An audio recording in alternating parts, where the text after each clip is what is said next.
Welcome back to my channel. What do you like to do for fall? What fall traditions do you have? Me, I like to cuddle with my Chihuahua, read a good mystery, and dress in cozy clothing.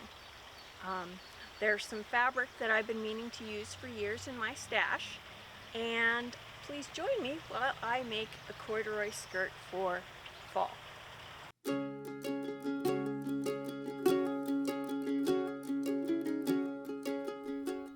So here's the fabric. I've had this fabric in my stash for what must be 14, 15 years. Here's the pattern, 1970s wrap skirt.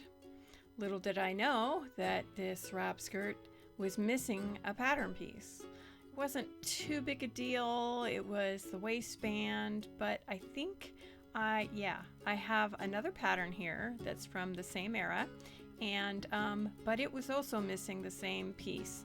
But it had the other more important waistband pieces, as I wanted the tie-off method to be neat and tidy. So it wasn't the end of the world. I could make a waistband myself. So I really wanted that specific other pattern though, because of this. There was a seam down the middle and I could do this chevron type look. I had a corduroy skirt once that did this and I loved it. Aside from the waistband, there was only one major seam, so sewing this would not take me very long. While a heavy-duty fabric, it still needed its edges finished because it was still a weave. Any rippling that occurred, I just ironed out, pressed out with my steam iron. The only thing left was to prepare the waistband. I was putting off the waistband though because my machine does not like to do buttonholes and it involved one. So I put off working on it for a day. One of the other things I love about fall is that my second favorite flower blooms, the chrysanthemum.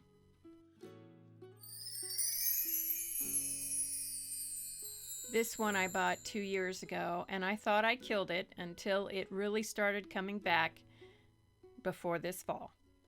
Still putting off that waistband, I had other things that I had to do too, and that was staining a bunch of crates for my sewing studio. I'm going for a more rustic look. Anyway, to further put off the waistband, I had decided to put pockets on the skirt, inspired by the second pattern that I was using for parts of the waistband that I was using. Since the other pattern, whose skirt I was making, didn't call for pockets, I used the pants I was wearing and the placement of those pockets as a guide. I had to test out the most important use of a pocket. And it also called for this little bitty patch pocket that's more decorative than anything on front of one of the pockets that I was doing right now. And I love patch pockets. They're one of my favorite kinds of pockets. A lot of pivoting involved when you place a patch pocket. And if you're interested in how to make patch pockets yourself, then feel free to look at my short tutorial after you watch this video. And I thought this little pocket looked really cute on the front of this other patch pocket. There's something about corduroy fabric and 70s fashions that just speaks fall to me. I like to decorate in fall colors year-round, but when my mom was visiting, she got me these fall toss pillows. I had to puff out the divot that my Chihuahua leaves when he curls up and sits there. He really likes this pillow. My mom got this one mainly for my husband. He likes watching football and I like watching him watch football. My puppy, too, is excited for football season. With only this one last thing, the waistband, to work on before the skirt was complete, I finally got to it. I stocked up on D-rings a long time ago, so I had these on hand. The only way I know how to turn things that are closed on one end is just this one way. using a point turner and a little finger puppet. The finger puppet doesn't actually help me, but it does offer a level of comfort. If there is an easier way to do this, please tell me down in the comments. Until then, I'll continue to do it this way, but I think my finger puppet is all right with it. They look all wonky right after their turn, so I press them. The tab that holds the D-rings was a tube, so I could do that the normal way. All prepared. The weather had turned warm again, like a normal September on the mountain, so it was still pretty warm to be wearing corduroy casually. But I knew I'd appreciate it once the chill was in the air, when more of the leaves would start turning their various shades of red, gold, and brown. I always struggle making summer content, but fall is when I really have fun, and I really enjoy what I'm sewing. Here I really didn't want the top stitching to show on the waistband. I think top stitching on corduroy kind of looks, I don't know, just not right. So I was putting it in between the cords, kind of stitching in the ditch, a ditch that really wasn't there except in the fabric. My stiletto really came in handy working with this thick fabric. I've been meaning to make this corduroy into a skirt for many years, so I was glad to finally do it. I also have a burnt orange corduroy that I bought at the same time as this one that I will be using in my next video.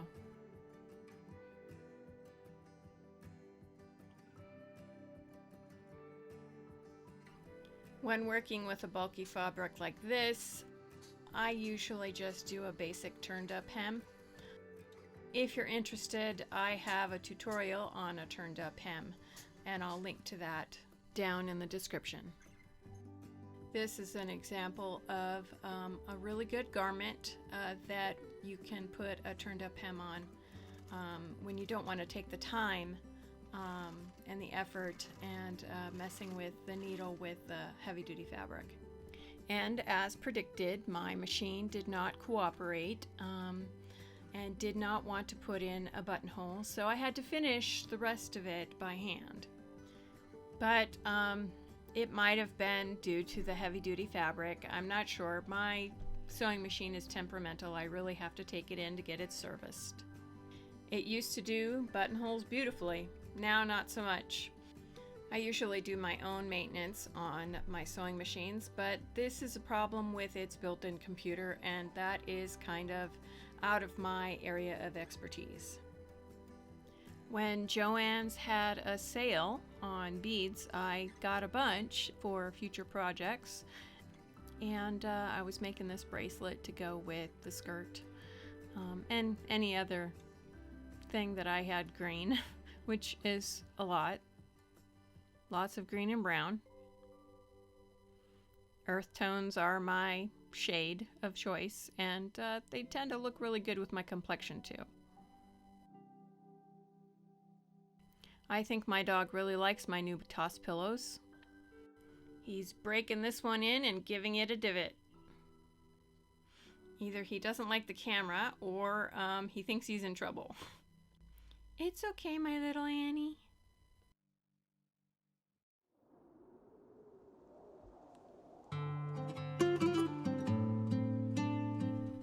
I styled it with a pair of brown boots and a cream peasant blouse with long, billowy, romantic sleeves. My hair wasn't very 70s. So much of nailing a retro style is the hair, but I went with a gypsy boho look. And of course those pockets that I had to add. I would have been so irked if I didn't have them. There are other things I like to do in fall. Once the apple orchards open up, my husband and I and my little dog like to go over and visit a local favorite, Apple Hill. We buy apple wine, olives, and apple donuts. It's a great venue in which to take in the fall colors.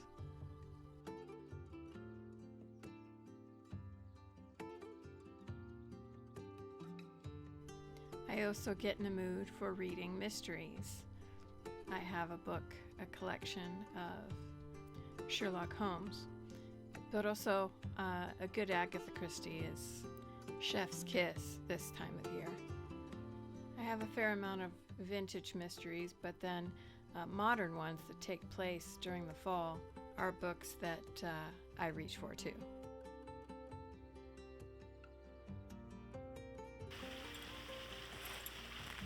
Thanks for watching till the end, and if you like this video, give it a like. And if you like this kind of content, I upload at least twice a month, and I think that's it. So thanks for joining me, and this is Mountain June saying